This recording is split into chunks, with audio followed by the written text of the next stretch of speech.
We're pizza snobs now. The pizza oven is fantastic.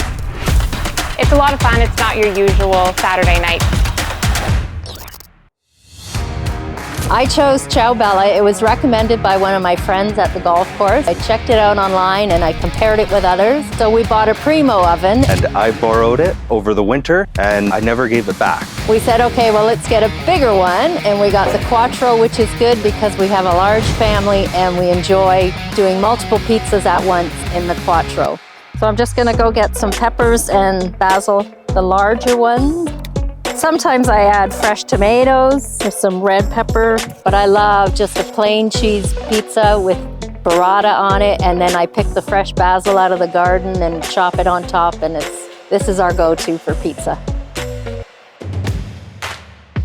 The pizza oven's so great. It's not just me or my fiance alone in the kitchen. We get to both be outside and making the pizzas together. I typically will put them together and then he'll be cooking them in the oven. Pizza, pita bread, we've made steaks in there. No, we absolutely love cooking with the wood fire. In 90 seconds, it's just fantastic.